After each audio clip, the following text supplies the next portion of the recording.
నమస్తే మా ITV news వార్తలకు స్వాగతం. ముందుగా వార్తలోని ముఖ్యాంశాలు. ఏపీ రాజధాని అమరావతి సమీపం ఉద్దండరాయునిపాలెంలో క్వాంటమ్ వ్యాలీకి శంకుస్థాపన చేసిన ముఖ్యమంత్రి చంద్రబాబు. కేంద్ర మంత్రి జితేందర్ సింగ్ దిగ్గజ సంస్థల రాకతో ఏపీ రూపురేఖలు మారనున్నాయని పేర్కొన్న సీఎం. ఎన్టీఆర్ జిల్లా కంచికచెర్ల మండలం పేర్లకపాడు శివర్లో ప్రైవేట్ ట్రావెల్స్కి చెందిన బస్సు అగ్నికి ఆహుతి. డ్రైవర్ అప్రమత్తంతో ప్రమాదానికి ముందే కిందకు దిగిన ప్రయాణికులు.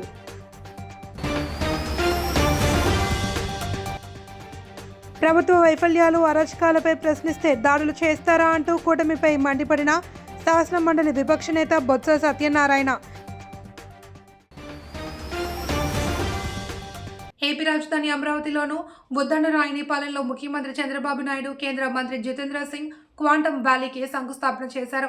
భవిష్యత్ సాంకేతిక పరిజ్ఞానమైన క్వాంటమ్ కంప్యూటింగ్ రంగానికి అమరావతిని కేంద్రీకృతం చేస్తూ బోస్టన్, సింగపూర్, షాంషై వంటి ప్రపంచ స్థాయి నగరాల సరసన రాజధానిని నిలబెట్టడమే లక్ష్యంగా ఈ ప్రాజెక్టును ప్రభుత్వం ప్రతిష్టాత్మకంగా చేపట్టిందన్నారు. దాదాపు 50 ఎకరాల విస్తీర్ణంలో 8.5 మిలియన్ చదరపు అడుగుల భారీ నిర్మాణంతో వ్యాలీ రూపుదిద్దుకోనుంది. ఇందులో భాగంగా 48, 29 అంతస్తులతో 8 భారీ టవర్లను L&T సంస్థ నిర్మించనుంది. అలాగే 2 ఎకరాల్లో ప్రత్యేకంగా నిర్మించే క్వాంటమ్ కంప్యూటింగ్ సెంటర్ భవనంలో IBM సంస్థ క్వాంటమ్ కంప్యూటర్లను తయారు చేయనుండగా ప్రముఖ ఐటీ దిగ్గజం TCS సాఫ్ట్వేర్ సేవలను అందించనుంది. ఈ కేంద్రం ద్వారా 133 క్యూబిట్ సామర్థ్యం కలిగిన క్వాంటమ్ కంప్యూటర్ అందుబాటులోకి రానుంది. ఈ కార్యక్రమంలో కేంద్ర మంత్రి పెమ్మసాని చంద్రశేఖర్, రాష్ట్ర ఐటీ మంత్రి నారా లోకేష్ తదితరులు పాల్గొన్నారు. Quantum science and technology across the world, experts describe this momentum as the transistor momentum for quantum, when deep science theory becomes real world capability. The last 2 centuries were largely a story of missed opportunities for India. We missed the agriculture revolution. We missed the industrial revolution. But we did catch up with the communication and IT revolution. I am very happy. I remember even today our honorable former Prime Minister Vajpayee ji has introduced deregulation in telecommunication sector. And also at that time, I started iTech City. That is a game changer in information technology. I am very happy. At that time, iTech City was inaugurated by Vajpayee ji. Today, Amaravati City Foundation was laid by Honorable Prime Minister. I am very happy to announce Jitendra Singh ji will be remembered in the history. Quantum machine, quantum computer is inaugurated by him. It will be remembered, it will be a game changer not only for Andhra Pradesh, for India. It is going to happen. If you see here, always I wanted to inform all students. When I became Chief Minister in 1995, Internet has been innovated by Bill Gates at that time. This month is coming to Amaravati. Bill Gates is coming on 16th to Amaravati.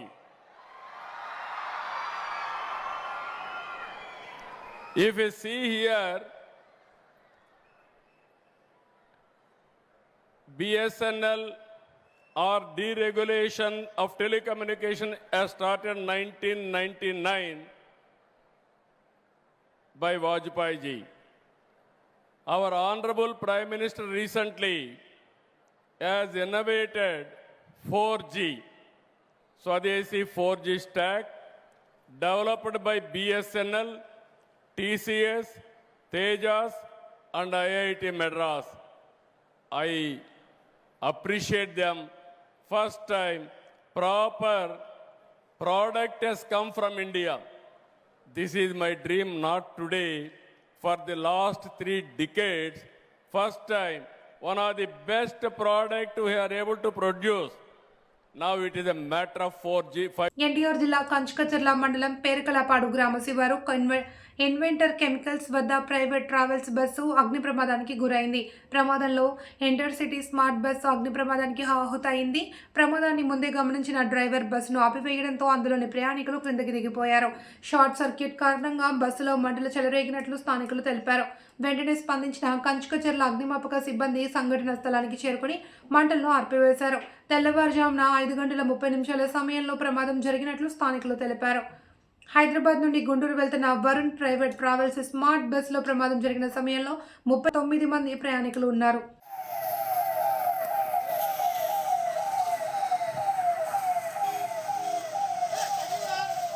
ప్రభుత్వ వైఫల్యాలు, అరాచకాలపై ప్రశ్నిస్తే ప్రతిపక్ష నాయకుల ఇళ్లపై petrol, బాంబులు, acid బాటిల్స్తో దాడులు చేసి చంపేయాలి అన్న కుట్ర చేయడం దుర్మార్గమని శాసన మండలి విపక్ష నేత బొత్స సత్యనారాయణ మండిపడ్డారు. టీడీపీ కార్యకర్తల దాడిలో ధ్వంసమైన ఇబ్రహీంపట్నంలోని జోగి రమేష్ ఇంటికెళ్లి వారి కుటుంబ సభ్యులను పరామర్శించిన అనంతరం పార్టీ నాయకులతో కలిసి మీడియాతో మాట్లాడారు. 20 నెలల చంద్రబాబు పాలన, సిబిఐ సిట్ ఛార్జిషీట్ తర్వాత కూడా ఇంకా దిగజారిపోయి చంద్రబాబు చేస్తున్న వ్యాఖ్యలు చూస్తే కొడుకు లోకేష్కే కాదు చంద్రబాబుకి కూడా చిప్ పోయిందేమో అని ప్రజలంతా అనుకుంటున్నారని ఆయన వ్యాఖ్యానించారు. వైఎస్ఆర్సీపీని రాజకీయంగా ఎదుర్కోలేక దేవుణ్ణి రాజకీయాల్లోకి లాగి తమ పార్టీపై బురద జల్లడం, శాంతి భద్రతలకు విఘాతం కలిగేలా ప్రభుత్వమే దాడులను ప్రేరేపించడం సిగ్గుచేటు అని తెలిపారు. అంటే ఎంత దిగజారిపోయింది ఈ ప్రభుత్వంలో శాంతి భద్రతలు కానీ లేదు, ప్రభుత్వ నాయకత్వం తాలూకా నాయకత్వంలో వాళ్ళ లోపాలు కానీ అవన్నీ తేటతెల్లంగా కనిపిస్తున్నాయి. చాలా ప్రమాదకరం. ఇలాంటి రాష్ట్రం, ఇలాంటి ప్రభుత్వాలను మన ఆంధ్ర రాష్ట్రానికి, మన స్వాములైన ఈ ప్రజలకి ఇలాంటి చాలా దురదృష్టం. నేనేదో ప్రతిపక్షం కాబట్టి మాట్లాడుతున్నానే కాదు, దయచేసి రాష్ట్ర ప్రజలందరినీ ఆలోచించమని కోరుతున్నాను. ఇలాంటి నీచమైన సంస్కృతి, ఇలాంటి వాటిని మొత్తం పలకడం, కేంద్ర పౌర విమానయాన శాఖ మంత్రి కింజరాపు రామ్మోహన్ నాయుడు రాజమండ్రిలో నిర్వహించిన ప్రెస్ మీట్లో కేంద్ర బడ్జెట్పై కీలక వ్యాఖ్యలు చేశారు.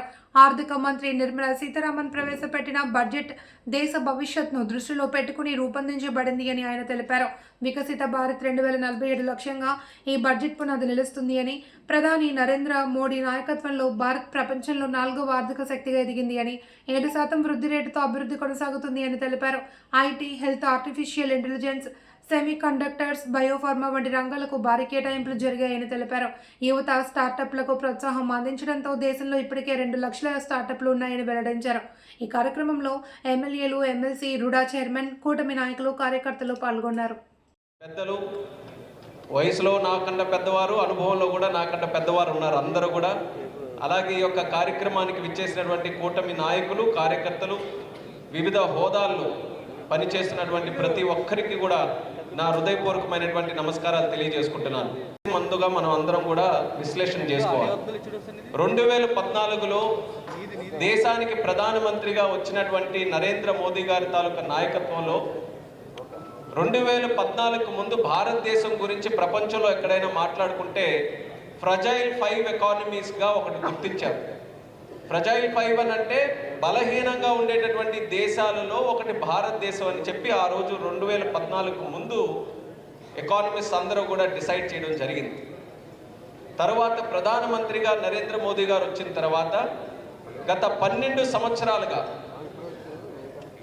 Corruption free government, scams free government, accountability, ట్రాన్స్పరెన్సీని ప్రమోట్ చేసుకుంటూ, డిజిటల్ ఇండియాకి పునాదులు వేసుకుంటూ, స్టార్టప్ ఇండియాకి, మ్యానుఫ్యాక్చరింగ్కి పునాదులు వేస్తూ, జిఎస్టీ రిఫార్మ్స్ తీసుకొని వస్తూ, ఒక ఇంక్లూజివ్ గవర్నెన్స్ అంటే కేంద్ర ప్రభుత్వం ఏదైనా నిర్ణయాలు తీసుకున్నాయంటే ఒక 10%, 20%, 30% ప్రజానికానికే కాకుండా దేశంలో ఉన్నటువంటి ప్రతి ఒక్క పౌరుడికి కూడా ఆ బడ్జెట్ తాలూకా ప్రభావం అందాలనే ఆలోచనతో గత 12 సంవత్సరాలు అలు పెరగనటువంటి ఒక శ్రమతో కృషి చేసినటువంటి ప్రధానమంత్రి గారి తాలూకా విజన్ వల్ల ఫ్రజైల్ 5 అంటే బలహీనంగా ఉన్నటువంటి ఒక 5 ఎకానమీస్ నుంచి ఈరోజు మళ్ళీ అదే ప్రపంచం 4వ అత్యధిక ఆర్థిక శక్తిగా ఈరోజు భారతదేశం గుర్తిస్తుందనంటే అది మనందరికీ కూడా చాలా గర్వకారణం. ఆ క్రెడిట్ కూడా ప్రధానమంత్రి నరేంద్ర మోదీ గారికి దక్కుతుందని తెలియజేస్తున్నాను. ఈ 12 సంవత్సరాలు జరిగినటువంటి ఈ రిఫార్మ్స్ వల్ల ఈ స్టేజ్కి వచ్చిన తర్వాత ఇప్పుడేం చేయాలి? ఈ 2026 సంవత్సరం దీని తాలూకా ఒక విశిష్టత ఏంటంటే 21వ శతాబ్దంలో 2వ క్వార్టర్ ఏదైతే ఉందో దానికి మొదలుపెట్టేటటువంటి సంవత్సరం. ఈ 21వ శతాబ్దంలో 25 సంవత్సరాలు పూర్తి చేసుకున్నాం.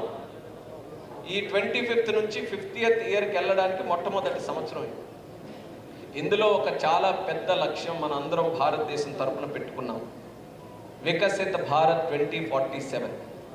2047 అంటే భారతదేశం 100 సంవత్సరాలు స్వాతంత్ర దేశంగా ఉన్నటువంటి ఆ సందర్భంలో అప్పటికైనా సరే మన దేశం సంపూర్ణంగా వికసిత్ చెందాలనే ఆలోచనతో నరేంద్ర మోదీ గారి తాలూకా ఆధ్వర్యంలో ఒక లక్ష్యం దేశం మొత్తం మీద మనం అందరం కూడా అందిపుచ్చుకున్నాం.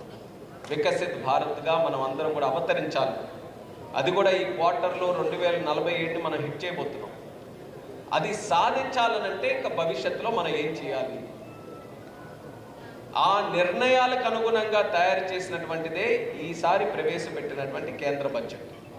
12 సంవత్సరాలు ఏదైతే ఒక బలమైనటువంటి పునాది ఆర్థికంగా మన భారతదేశంలో ఏర్పడిందో దాన్ని వినియోగించుకుంటూ భవిష్యత్తులో కూడా ప్రపంచంలో ఒక ఉన్నతమైనటువంటి శక్తిగా భారతదేశం తయారవ్వాలి.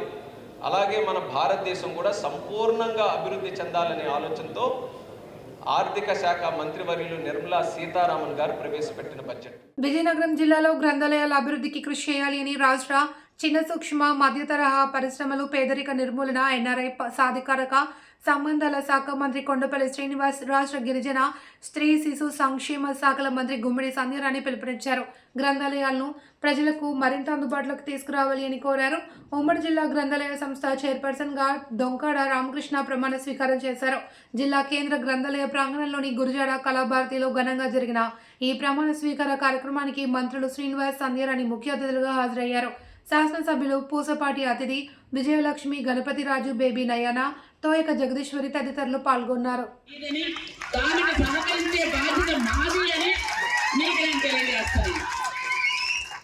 ఎందుకంటే ఇంత పెద్ద గ్రంథాలయ సంస్థ అనేది ఇంత పెద్ద ప్లేస్ తో నడి బొడ్డున ఎక్కడా కూడా లేదు, మనకే ఉంది అది ఆ ఫెసిలిటీ. ఎందుకంటే ఇక్కడ చదువుకున్న వాళ్ళు ఎందుకు చెప్తున్నాను అంటే, నేను డిగ్రీ చదువుకున్నప్పుడు ఇక్కడికే వచ్చి చదువుకునేదాన్ని. నేను బిఎస్సి చదువుకునేటప్పుడు ఇక్కడికి వచ్చి చదువుకొని వెళ్ళేవాళ్ళం. ఎందుకంటే అప్పుడు బాటనీ, జువాలజీ బుక్స్ ఎంత పెద్ద పెద్ద బుక్స్ ఉండేవి. ఆ బుక్స్ దొరికేవి కాదు. వాటి కోసం ఇక్కడికి వచ్చి చదువుకొని వెళ్ళేవాళ్ళం. అందుకని నాకు ఈ సంస్థ ఎప్పటి నుంచో, చిన్నప్పటి నుంచో తెలుసు. నేను డిగ్రీ చదువుతున్నప్పటి నుంచి ఇక్కడ చదువుకొని వెళ్ళాను. చాలా మంచి బుక్స్ ఉంటాయి లోపల. గ్రూప్ 1, గ్రూప్ 2, అలాగే సివిల్స్, అలాగే పోలీస్ సెలక్షన్స్ కానీ, ఏ సెలక్షన్ కావాలి అన్నా, ఏ ఎగ్జామ్ రాయాలి అన్నా విజయనగరం గ్రంథాలయ సంస్థకు వచ్చి చదువుకుంటే ఖచ్చితంగా వాళ్ళు మంచి మంచి స్థాయిలో స్థిరపడతారు అని ఒక నమ్మకం కూడా ఉంది. మొన్న డిఎస్సిలో చూసుకున్నట్టయితే ఈ బయటంతా టెంట్లు వేసుకొని కూర్చొని చదువుకునే వాళ్ళ పిల్లలు టీచర్ పోస్టుల కోసం. ఎందుకంటే అలాంటి మంచి ప్లేస్ కూడా మీకుంది. దీన్ని డెవలప్ చేయాల్సిన అవసరం కూడా ఉంది. అలాగే బుక్స్ కూడా మంచి మంచి బుక్స్ తీసుకొచ్చి ఇక్కడ నిలువ ఉంచాల్సినటువంటి అవసరం కూడా ఉంది. ఇట్లాంటిదే ఒకటి, ఇంత కాకపోయినా ఒకటి పార్వతీపురం మన్యం జిల్లా హెడ్ క్వార్టర్స్ కూడా ఒకటి నిర్మించాలి అని ఈ సందర్భంగా మనందరం సంకల్పం చేసుకొని గౌరవ ముఖ్యమంత్రి గారి ఆశీస్సులతో నిర్మిస్తాము అని మీ అందరికీ మాటిస్తున్నాము. ఎన్నో బాధలు పడ్డారు, ఈరోజు గ్రంథాలయ సంస్థ చైర్మన్ అయ్యారు. ఇలాగే కష్టపడండి, ఎందుకంటే మీరంతా బాగా కష్టపడుతున్నారు. దివంగత మంత్రి బత్తిన సుబ్బారావు 92వ జయంతిని స్వతంత్ర జనతా పార్టీ ఆధ్వర్యంలో రాజమండ్రిలో ఘనంగా నిర్వహించారు. పార్టీ అధ్యక్షులు బర్రె ఆనంద్ కుమార్ సారథ్యంలో జరిగిన కార్యక్రమంలో బత్తిన సుబ్బారావు చేసిన సేవలను స్మరించుకున్నారు. ఈ సందర్భంగా ఆనంద్ కుమార్ మాట్లాడుతూ నిరుపేదలకు భూములు పంచి కూలీలను రైతులుగా మార్చిన మహానుభావుడు బత్తిన సుబ్బారావు అని అన్నారు. నేటి రాజకీయాల్లో నైతిక విలువలు పెంపొందించాలి అంటే ఆయన జీవితం ప్రతి నాయకుడికి మార్గదర్శకమని పేర్కొన్నారు. ప్రజల సంక్షేమమే ఆయన రాజకీయాల ప్రధాన లక్ష్యమని, యువత ఆయన సిద్ధాంతాలను ఆచరించాలి అని పిలుపునిచ్చారు. ఈ కార్యక్రమంలో బేసరి గణేష్, శివయ్య, కడియాల విజయబాబు, రామారావు, శామ్యూల్, గారా కృష్ణ, గదమల, కొండ, కాకి, శాంతిస్వరూప్, గంపల విష్ణు తదితరులు పాల్గొన్నారు. సుబ్బారావు నగర్ కానీ లేదా రామదాస్ పేట కానీ సంజీవ్ నగర్ ఏదైనా చెరువు మీకు కనపడిందంటే అది పేదలకు సంబంధించి. వైఎస్ఆర్సీపీ గుంటూరు జిల్లా అధ్యక్షులు అంబటి రాంబాబుపై టీడీపీ ఎమ్మెల్యే గల్లా మాధవి నేతృత్వంలో గత శనివారం నాడు జరిగిన దాడిని ఖండిస్తూ, అదేవిధంగా అంబటి రాంబాబును కూటమి ప్రభుత్వం అన్యాయంగా అక్రమంగా అరెస్ట్ చేసి జైలు పాలు కావడాన్ని వైఎస్ఆర్సీపీ కాపు సంఘం నేతలు తీవ్రంగా ఖండించారు. గుంటూరు సిటీ వికాస్ నగర్లోని అంబటి రాంబాబు నివాసానికి పార్టీలోని కాపు సంఘ నేతలు, నాయకులు, కార్యకర్తలు, అభిమానులు పెద్ద సంఖ్యలో చేరుకున్నారు. రాంబాబు కుటుంబాన్ని పరామర్శించడమే కాకుండా అంబటి రాంబాబు అరెస్టును తీవ్రంగా ఖండిస్తూ, రానున్న రోజుల్లో ఏ పార్టీ అయినా సరే కాపు కులస్తుల జోలికి వస్తే కాపు సంఘం నేతలంటే ఏంటో చూపించి భవిష్యత్ లేకుండా చేస్తాము అని హెచ్చరించారు.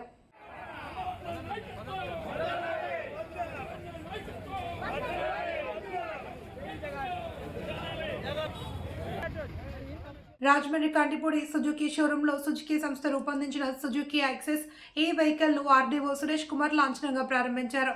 ఈ సందర్భంగా senior motor vehicle inspector Sampath Kumar మాట్లాడుతూ, సుజుకి సంస్థ ఈ వెహికల్ ను అత్యాధునిక సాంకేతికతతో, అప్డేటెడ్ ఫీచర్లతో వినియోగదారులను అవసరాలను అనుగుణంగా రూపొందించింది అని తెలిపారు. ముఖ్యంగా బ్యాటరీ మన్నిక చాలా మెరుగ్గా ఉండడం ఈ వాహనానికి ప్రత్యేక ఆకర్షణగా నిలుస్తుంది అని, పర్యావరణ హితమైన ఈ ఎలక్ట్రానిక్ వాహనం భవిష్యత్ ప్రయాణాలకు ఎంతో ఉపయోగకరమని పేర్కొన్నారు.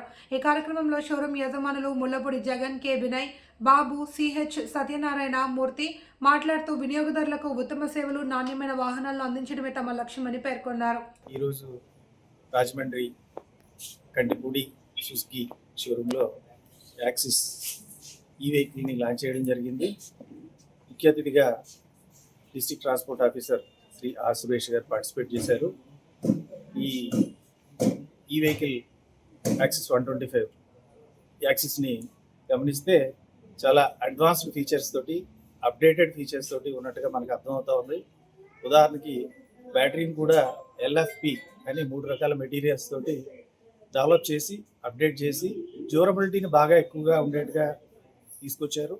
అంతేకాకుండా 3 years లోపు లేదంటే 36,000 kilometers లోపు బైబ్యాక్ చేసుకుంటాం మేము అనే ఆఫర్ను కూడా డిక్లేర్ చేశారు సుజుకి వారు.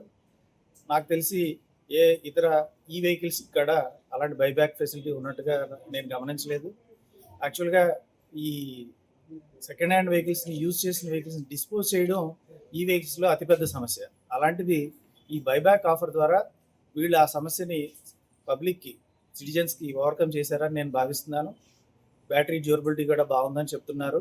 90 kilometers వరకు కూడా ఎలాంటి టార్క్ వేరియేషన్ లేకుండా సేమ్ టార్క్ తోటి రన్ అవుతుందని చెప్తున్నారు. సో ఇది టెస్టెడ్ అండ్ ప్రూవెన్ అని అనుకుంటున్నాను. ఇందులో ఉండే ఇలాంటి అడ్వాన్స్డ్ ఫీచర్స్ని పబ్లిక్ అంతా కూడా ఉపయోగించుకొని కంఫర్ట్ ఫీల్ అవుతారని కోరుకుంటున్నాను. నేను సంపత్ కుమార్ అండి, senior motor vehicles inspector, Rajahmundry. విద్యార్థులు విద్యతో పాటు నైపుణ్యాన్ని పెంపొందించుకోవాలి అని భారత మాజీ ఉపరాష్ట్రపతి ఎం వెంకయ్య నాయుడు అన్నారు. విశాఖ జిల్లా పెందుర్తిలో బాలాజీ ఎడ్యుకేషనల్ ఇన్స్టిట్యూట్ హైఫీల్డ్ స్కూల్ను వెంకయ్య నాయుడు ప్రారంభించారు. ఈ సందర్భంగా ఆయన మాట్లాడుతూ, విద్యార్థులు నైపుణ్యవంతులైన అన్ని రంగాల్లో సమర్థవంతంగా రాణించగలరు అని అన్నారు. ఈ కార్యక్రమంలో స్కూల్ అధినేత మండ రవికుమార్, పెందుర్తి శాసనసభ్యులు పంచుకల రమేష్ బాబు, నాగర మేయర్ పీల శ్రీనివాసరావు, మాజీ శాసనసభ్యులు పీల గోవింద్, సత్యనారాయణ, పలువురు ప్రముఖులు పాల్గొన్నారు.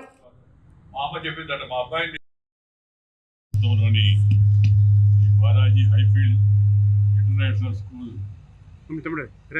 మామూలుగా మైకు అది ముందు పెట్టేవాడు. ఇష్టపడిన పనిని కష్టపడి పనిచేస్తే నష్టపడేది లేదు అనేది నా యొక్క అభిప్రాయం. ఇష్టపడిన పనిని కష్టపడి చేస్తే నష్టపడేది లేదు.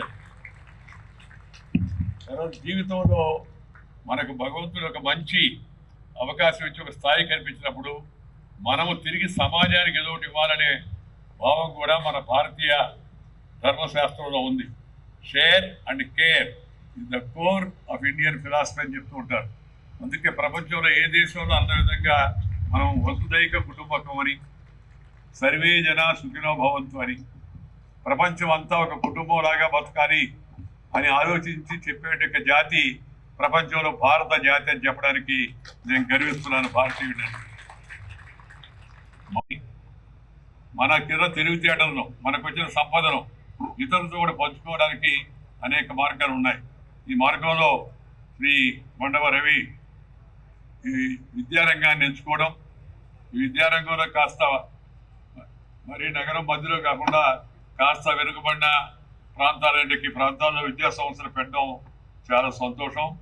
ఆ మంచి పని చేస్తున్నందుకు శ్రీ మండవ రవికుమార్ నేను హృదయపూర్వకంగా అభినందిస్తున్నాను. మనం మంచి పని చేయలేకపోయినా జిల్లాను పర్యాటకంగా అభివృద్ధి చేసేందుకు ప్రణాళికను సిద్ధం చేశాము అని మంత్రి కందుల దుర్గేష్ తెలిపారు. తూర్పుగోదావరి జిల్లాలో ఆయన మాట్లాడుతూ ప్రత్యేక పాలసీతో టూరిజం ద్వారా ఇండస్ట్రీని అభివృద్ధి చేయడానికి చర్యలు చేపట్టాము అని, ఇతర ప్రాంతాల పెట్టుబడిదారులను రాష్ట్రంలో పెట్టుబడులు పెట్టేందుకు ఆహ్వానిస్తున్నామని పేర్కొన్నారు. ఆంధ్రప్రదేశ్లో స్టార్ హోటళ్ల నిర్మాణంపై ప్రత్యేక దృష్టి పెట్టామని వెల్లడించారు. గత 18 నెలల్లో 36,000 కోట్ల పెట్టుబడులు రాష్ట్రానికి తీసుకొచ్చామని, 117 సంస్థలతో ఒప్పందాలు కుదుర్చుకున్నామని, ఈ పెట్టుబడుల ద్వారా 122,000 మందికి ఉపాధి లభించనుంది అని తెలిపారు. కేంద్ర ప్రభుత్వ సహకారంతో 428 కోట్ల పెట్టుబడులు తీసుకువచ్చామని తెలిపారు. త్వరలోనే నంది అవార్డులు, నంది నాటకోత్సవాలు నిర్వహించి 2-3 నెలల్లో అవార్డులను ప్రదానం చేస్తామని మంత్రి కందుల దుర్గేష్ వెల్లడించారు. ఇవి పర్యాటక రంగంలో పెద్ద ఎత్తున ఈ మధ్యకాలంలో వచ్చినటువంటి. ఎందువల్లనంటే ఎవరైనా పర్యాటకులు వస్తే వారికి వసతి సౌకర్యం లేకపోతే వారు ఒక రోజుతోనే తిరిగి వెళ్ళిపోతారు. వారిని ఒక 2-3 రోజులు ఉంచాలంటే మాత్రం వసతి సౌకర్యం కల్పించాలి. అందుకే ఈ 5 సంవత్సరాల కాలంలో 50,000 రూములు ఉండాలి మనకి రాష్ట్రంలో అనేటువంటి మాట ముఖ్యమంత్రి గారు చెప్తున్నారు. అందులో భాగంగా ఈ 12 నెలల కాలంలో, 18 నెలల కాలంలోనే 4,839 రూముల్ని మనం తీసుకురావడం జరిగింది. దాదాపు 1,22,637 మందికి ఉద్యోగాల సృష్టికి మార్గం సుగమం చేశాం. ఎందువల్లంటే ఎప్పుడైతే పర్యాటక రంగం అభివృద్ధి చెందుతుందో ప్రతిమా అన్ని సెక్టార్ల కంటే కూడా ఎక్కువగా ఉద్యోగాలు కల్పన చేసేటువంటి అవకాశం పర్యాటక రంగానికి ఉంది. అందులో భాగంగా ఇవాళ మనం చేపడుతున్నటువంటి ఈ కార్యక్రమాల వల్ల రమారమి 1,22,637 మందికి ఉద్యోగాల కల్పన, ఉపాధి కల్పన జరిగేదానికి అవకాశం దొరికింది. అదేవిధంగా దేశవ్యాప్తంగా 2025-26లో 11,272 రూమ్స్ ఏర్పాటైతే 1 వంతు హోటల్ ఏపీలోనే ఏర్పాటు కావడం అనేది గొప్ప విషయం. 11,272 దేశం మొత్తం మీద, మన దగ్గర ఒక్కటే 4,397 మొత్తం రూములు ఏర్పాటు చేసుకున్నాం. 8 పర్యాటక ప్రాంతాలని 428 కోట్లతోటి గ్రాంట్లు సాధించాం. ముఖ్యంగా కేంద్ర ప్రభుత్వ సహకారం కూడా బాగా లభిస్తుంది. కేంద్ర ప్రభుత్వం యొక్క సహకారంతో ఇవాళ 428 కోట్ల రూపాయల పెట్టుబడులు తీసుకొచ్చాం. దాంట్లో భాగంగానే సాస్కీ కింద special assistance for capital fund అనేటువంటిది ఉంటుంది. దాని కింద మనం ఈ 428 కోట్ల రూపాయలు తీసుకురావటం, అఖండ గోదావరికి 94,44,00,000, గండికోట అభివృద్ధికి 77,91,00,000, స్వదేశీ దర్శన్ 2O సూర్యలంక బీచ్ అభివృద్ధికి 97,52,00,000, బొర్రా గుహల అభివృద్ధికి 29,88,00,000, తదితర ఛాలెంజ్ బేస్డ్ డెస్టినేషన్ డెవలప్మెంట్ స్కీముల కింద కూడా అహోబిలం అభివృద్ధికి 25 కోట్లు, నాగార్జున సాగర్ బౌద్ధ వారసత్వ కేంద్రాల అభివృద్ధికి 25 కోట్లు, ప్రసాద్ స్కీమ్ అంటే టెంపుల్స్ డెవలప్మెంట్స్కి pilgrimage rejuvenation and spiritual augmentation scheme అని ఉంటుంది ఒకటి, దాని ప్రసాద్ స్కీమ్ అంటారు. దాని కింద అన్నవరం దేవస్థానంలో మౌలిక సదుపాయాల కల్పనకి 25 కోట్లు మంజూరయ్యాయి. ప్రస్తుతం ఆయా ప్రాంతాల్లో శరవేగంగా పనులు జరుగుతున్నాయి. విశాఖపట్నం, అరకు, రాజమండ్రి, అమరావతి, శ్రీశైలం, తిరుపతి మరియు గండికోట వంటి 7 యాంకర్ హబ్బులు రాష్ట్రంలో ఏర్పాటు చేయడం, 2 Buddhist, 10 temple, 5 beach, 4 river cruise, 3 eco, 2 sea cruise, seaplane tourism సర్క్యూట్లు, తదితర 25కి పైగా థిమాటిక్ సర్క్యూట్లు. అంటే సీప్లేన్ తీసుకురావడం కానివ్వండి, ఈ సంవత్సరం నుంచి సీప్లేన్ కూడా స్టార్ట్ అవుతుంది. దాని కార్డేలియా అనేటువంటిది ఒకటి, విశాఖపట్నం, చెన్నై, పాండిచేరికి ఒక క్రూజ్ని ఏర్పాటు చేసాం. అది 7 స్టార్ ఫెసిలిటీస్ ఉన్నటువంటి క్రూజు. అది రేపు నవంబర్ నుంచి కూడా రెగ్యులర్గా అది ఇక్కడ ప్రయాణం చేస్తుంది. దాంతోపాటు కేవలం సీలో మాత్రమే కాకుండా రివర్లో కూడా క్రూజ్ వెళ్ళేలాగా మన కాకినాడ నుంచి అదేవిధంగా ప్రకాశం బ్యారేజ్ నుంచి కూడా గోదావరి తీరం నుంచి కూడా ఏర్పాటు చేయడానికి ఒక ప్రయత్నం చేస్తూ ఉన్నాం. అదేవిధంగా ఏపీ పర్యాటకాభివృద్ధి సంస్థ ద్వారా 115 కోట్ల రూపాయల వ్యయంతో 15 హరిత హోటల్ని ఆధునీకరించి మౌలిక సదుపాయాలు కల్పించాం. మీరు ఇప్పుడు చూస్తే స్పష్టమైనటువంటి తేడా మీకు అక్కడ వైజాగ్లో మనకు ఉన్నటువంటి యాత్రి నివాస్ ఆ ప్రభుత్వ హయాంలో పూర్తిగా పాడుపడిపోయింది. ఎవరో యాత్రికులు వచ్చేటువంటి అవకాశం కనపడలేదు. ఇవాళ యాత్రి నివాసం మీరు చూస్తే ఒక అద్భుతమైనటువంటి ప్రదేశంగా దాన్ని తయారు చేసాం. ఇన్వెస్టర్లకి క్యాపిటల్ సబ్సిడీలు, ఇన్వెస్టర్లు ఎవరు వస్తున్నారో వాళ్ళకి మన కొత్త పాలసీ ప్రకారం క్యాపిటల్ సబ్సిడీ, అదేవిధంగా SGST అంటే మన స్టేట్ ట్యాక్స్ ఏదైతే ఉందో దాన్ని రీఎంబర్స్మెంట్ ఇవ్వటం, స్టాంప్ డ్యూటీ మినహాయింపు ఇవ్వటం వంటి ప్రోత్సాహకాలు అందిస్తున్నాం. దీనికి తోడు పర్యాటక భూ కేటాయింపు విధానం అంటే ఇప్పుడు మనకి టూరిజం సెక్టార్లో మనకు ఉన్నటువంటి ఎక్కడెక్కడ ల్యాండ్ పార్సిల్స్ ఉన్నాయో అవన్నీ కూడా పబ్లిక్ డొమైన్లో పెట్టాం. ఎక్కడెక్కడ భూములు అవైలబుల్గా ఉన్నాయి టూరిజం ప్రాజెక్ట్స్. ఏపీసీసీ అధ్యక్షురాలు వైఎస్ షర్మిలారెడ్డి చేపట్టిన ఉపాధి హామీ పరిరక్షణ యాత్ర తిరుపతి జిల్లా సూళ్లూరుపేటకు చేరుకుంది. ఈ సందర్భంగా స్థానిక కాంగ్రెస్ నేతలు ఏర్పాటు చేసిన కార్యక్రమంలో ఉపాధి హామీ కూలీలతో ఆమె మాట్లాడారు. అనంతరం కేంద్ర రాష్ట్ర ప్రభుత్వాల తీరుపై మండిపడ్డారు. ముఖ్యమంత్రి చంద్రబాబు, వైసీపీ అధినేత జగన్ ఇద్దరు రాయలసీమ ద్రోహం చేశారని, మహాత్మా గాంధీ ఉపాధి హామీ పథకంగా ఉన్న పేరును భాజపా ప్రభుత్వం మార్చడంపై ఆగ్రహం వ్యక్తం చేశారు. నాటి వైసీపీ పాలన, నేటి కూటమి పాలనలో ప్రజలు పడుతున్న కష్టాలు వర్ణనాతీతమని, రాయలసీమ లిఫ్ట్ ఇరిగేషన్ ప్రాజెక్టు విషయంలో ఇరువురు నేతల వైఖరిని ఆమె తప్పుపట్టారు. గారు ముఖ్యమంత్రిగా ఉండంగా ఉపాధి హామీ పథకం అన్నది ఎన్ని రోజులు జరిగిందో తెలుసా? కేవలం 52 రోజులు మాత్రమే సగటున వీళ్ళు పని ఇచ్చారు. అంటే కనీసం 100 రోజులు కూడా పని ఇవ్వలేదు. 100 రోజులు కూడా పని ఇవ్వని వీళ్ళు 125 రోజులు ఇస్తాము అంటే నమ్మడానికి మీరు గొల్లరా? మీరు వెర్రివాళ్ళ? ప్రజలు ఏమనుకుంటున్నారు? కేవలం 52 రోజులు మాత్రమే పని ఇచ్చిన వాళ్ళు 125 రోజులు పనిస్తాము అని నమ్మమంటున్నారే, ఇది అన్యాయం కాకపోతే ఏమిటి అంటున్నాం. మళ్ళీ చెప్తున్నాం, వీళ్లకు చిత్తశుద్ధి లేదు. కనీసం 100 రోజులు కూడా పని ఇవ్వని వీళ్ళు 125 రోజులు ఇస్తామంటున్నారు. 125 రోజులు అన్న మాట పచ్చి అబద్ధం. ఇది మోసం, ఒక బూటకం. దీన్ని నమ్మకండి. ప్రతి ఒక్కరూ దీన్ని వ్యతిరేకించాల్సిన అవసరం ఉంది. ఇంతకు ముందు ఉపాధి హామీ పథకంలో ఎన్ని గంటలు పనిచేసేవారమ్మా? 6 గంటలో 5 గంటలో పని చేసేవాళ్ళు. ఇప్పుడు కొత్తగా వచ్చే ఈ బీజేపీ చట్టంలో 12 గంటలు పని చేయాలట. అది కూడా మండుటి ఎండలో పని చేయాలట. ఆడవాళ్ళకి చేతవుతుందా? అసలు మగవాళ్ళకైనా చేతనవుతుందా? ఉపాధి హామీ పథకానికి ఇంతకు ముందు మొత్తం నిధులు కేంద్రమే ఇచ్చేది. కానీ ఇప్పుడేమంటున్నారంటే 60% మాత్రమే కేంద్రం ఇస్తదట, 40% రాష్ట్ర ప్రభుత్వం పెట్టుకోవాలట. ఇది అన్యాయం కాకపోతే ఏమిటి అని అడుగుతున్నాం. ఇది వరకు మొత్తం కేంద్రం ఇచ్చే పథకంలో అన్యాయంగా ఇప్పుడు కోతలు పెట్టి రాష్ట్రాలు పెట్టుకోవాలి అంటే రాష్ట్రాలు పెట్టుకోగలవా? అసలు మన ఆంధ్ర రాష్ట్రం పెట్టుకోగలదా? మన ఆంధ్ర రాష్ట్రానికి ఇప్పటికే ప్రభుత్వ ఉద్యోగస్తులు కూడా జీతాలు ఇవ్వడానికి కూడా డబ్బు లేవు. మరి చంద్రబాబు గారు ఎక్కడి నుంచి తీసుకొచ్చి పెడతారు? అందుకే సూటిగా అడుగుతున్నాం చంద్రబాబు గారు. ఈ బిల్లుకు మద్దతు ఇచ్చారు చంద్రబాబు గారు పార్లమెంటులో. 60% కేంద్రం పెట్టుకుంటుంది, 40% రాష్ట్రం పెట్టుకుంటుంది అని మద్దతు ఇచ్చిన తర్వాత ఇప్పుడు మళ్ళీ బీజేపీ చుట్టూ తిరుగుతున్నారు 40% డబ్బులు ఇవ్వండి అని. అసలు బిల్లుకు మద్దతు ఇవ్వడం ఎందుకు? మళ్ళీ ఇప్పుడు అడుక్కొని తిరగడం ఎందుకు? అసలు ఎవరిచ్చారు చంద్రబాబు? ముఖ్యాంశాలు. ఏపీ రాజధాని అమరావతి సమీపం ఉద్దండరాయునిపాలెంలో క్వాంటమ్ వ్యాలీకి శంకుస్థాపన చేసిన ముఖ్యమంత్రి చంద్రబాబు. కేంద్ర మంత్రి జితేందర్ సింగ్, దిగ్గజ సంస్థల రాకతో ఏపీ రూపురేఖలు మారనున్నాయని పేర్కొన్న సీఎం. ఎన్టీఆర్ జిల్లా కంచికచర్ల మండలం పేర్లకపాడు శివారులో ప్రైవేట్ ట్రావెల్స్ కి చెందిన బస్సు అగ్నికి ఆహుతి. డ్రైవర్ అప్రమత్తంతో ప్రమాదానికి ముందే కిందకు దిగిన ప్రయాణికులు.